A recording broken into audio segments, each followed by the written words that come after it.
Oke, Assalamualaikum warahmatullahi wabarakatuh. Selamat pagi, perkenalkan nama saya Hayat Rufata. Saya dari Teknologi Rekayasa Awasi Angkatan 23. Dan di sini saya akan membuat video mengenai tugas ujian tengah semester dari mata kuliah kewirausahaan. Dan di sini saya nggak sendirian, saya bersama rekan saya. Halo semuanya, perkenalkan nama saya Raffi Putra. Nah, Mas Rapli ini adalah pelaku usaha di bidang apa, gue tahu?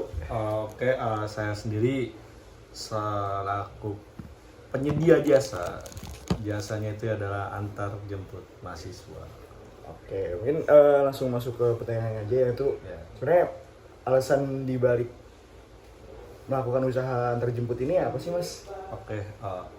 Jadi yang namanya mahasiswa ya pasti kayak pengen lah punya suatu penghasilan sampingan gitu, yang mana emang gak terikat gitu kan, karena fleksibel banget nih Anjem ini. Terus yang kedua memang potensinya gitu, karena gak semua mahasiswa itu memiliki kendaraan gitu, jadi di situ saya mencoba lah untuk masuk gitu. Oke, mungkin next aja kayak cara Mas Rapi udah buat ngenalin jasa Anjemnya ini melalui apa gitu, Mas? Jadi sebenarnya di sini sudah ada grupnya gitu, sudah ada grupnya di beberapa platform seperti Twitter atau WhatsApp. Di situ ada grup lah gitu, grup Anjem, di mana di grup tersebut itu ada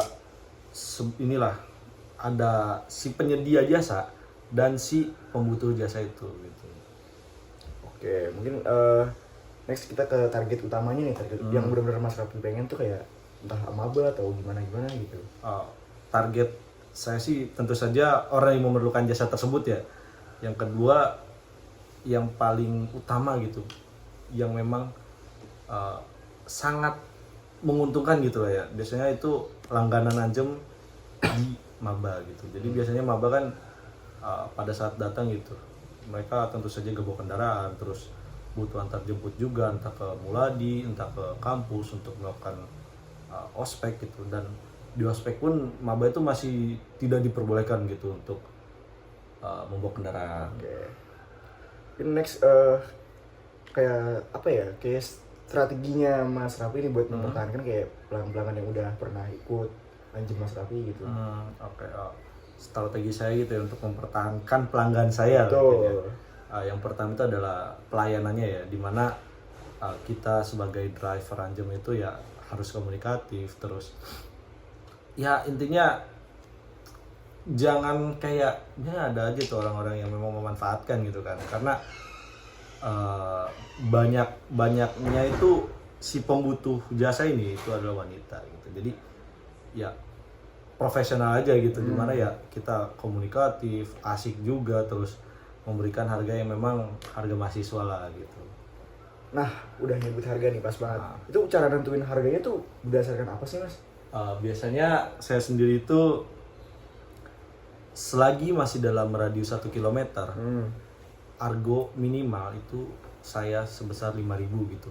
Ketika memang lebih dari 1 km gitu, kita anggap saja 1,1 atau 1,5 itu saya tambahin 1.000 gitu kan.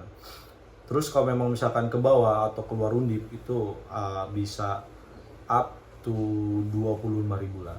Oke, mungkin karena dari Mas Rapi sendiri tadi udah menyebutkan perihal harga ya, mungkin next pertanyaan itu adalah kayak gimana sih cara Mas Rapi ini menentukan harga yang cocok lah untuk jasa ini gitu.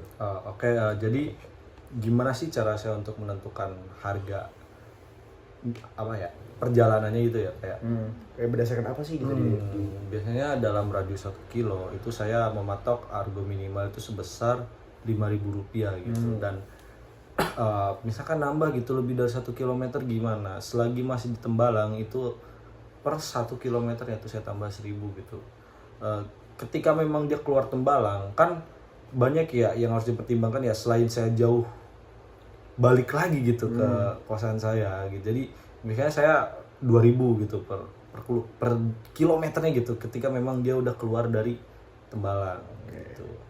Tapi misalkan ada follow up question nih, Mas. Misalkan ngejemputnya nih nganternya nggak sampai 1 kilo gitu, itu gimana tuh, Mas? Saya tetap sih kayak argo minimalnya 5.000. Oke. Ini itu next question, ini cara yang biasanya Mas lakukan nih ketika pelanggannya itu menurun lah gitu, kayak nggak jarang yang mesen atau gimana gitu. Nah, iya, kasus-kasus ini tuh biasanya terjadi pada saat memang liburan semester gitu ya, dimana banyak mahasiswa yang pulang gitu kan. Biasanya ketika memang pada saat turun-turunnya gitu, pada saat merosot-merosotnya, biasanya saya ketika ketemu nih dengan pelanggan yang membutuhkan gitu kan, seorang calon pelanggan gitulah ya kita sebut, oke dia naik, dia menggunakan jasa saya gitu. Terus pada saat di perjalanan ya seperti biasa saya menyambutnya dengan ramah, terus mengajak bicara dan sebagainya. Terus di ujungnya saya itu biasanya akan menawarkan kembali gitu ketika memang dia membutuhkannya, kayak misalkan, oh ya kan nanti kalau misalkan butuh boleh hubungi lagi aja kayak. Terus di situ saya juga ada beberapa kayak gimana sih cara menarik pelanggan menjadi pelanggan tetap saya gitu, dimana biasanya saya akan mengasih potongan harga gitu kan. Terus ketika memang misalkan dia menggunakan jasa saya selama 5 kali atau sebanyak 5 kali gitu, selagi itu masih di sekitar Tembalang gitu, saya akan menggratiskannya sekali begitu. Oke, itu strategi yang sangat menarik ya, bagus banget ya buat terapin teman-teman ya. Nah mungkin pertanyaan terakhir itu kayak ada nggak sih pesan atau saran gitu buat teman-teman mahasiswa lain yang misal mau nyoba juga nih jadi pelaku jasa antar jemput ini gitu. Nah, kayak yang pertama, karena memang si pembutuh jasanya itu adalah rata-rata seorang mahasiswi gitu. Nah ini para driver-driver cowok ini jangan kegenitan lah, karena banyak sekali lagi tuh kasus-kasus di mana driver anjemnya ini kayak dikomentari lah gitu oleh si pengguna jasa itu sendiri gitu. Dan memang di grupnya pun bukan hanya grup si penyedia dan si pembutuhnya aja, tapi ada juga grup di mana itu si penyedianya saja gitu, di mana ada grup di mana situ hanya ada drivernya saja gitu kan. Di situ sering kali ada obrolan-obrolan tentang kasus-kasus yang ada lah gitu. Dan memang mostly ya kebanyakan yang genit, kalau enggak harga yang ditawarkan itu merusak harga pasar anjem itu sendiri lah gitu. Terus yang kedua ya ramah juga kan, karena di sini ya kan ini komunitas ya masuknya ya, masuknya itu kan komunitas anjem gitu kan, dimana bisa sangat mempengaruhi lah dari kredibilitas si anjem itu sendiri. Oke. Cukup sih itu aja. Oke, mungkin ya bahwasanya ketika emang teman-teman mau nyoba jadi pelaku anjem juga ya, hospitality itu nomor 1 ya teman-teman, jangan lupa. Dan juga trusted lah, jangan aneh-aneh juga sama pelanggan teman-teman ya. Mungkin terima kasih banyak Mas Rapi atas kesempatannya, ya sangat menarik dan memberikan banyak insight kepada kita lah selaku teman-teman mahasiswa di Tembalang juga. Mungkin dari aku cukup sekian. Wassalamualaikum warahmatullahi wabarakatuh.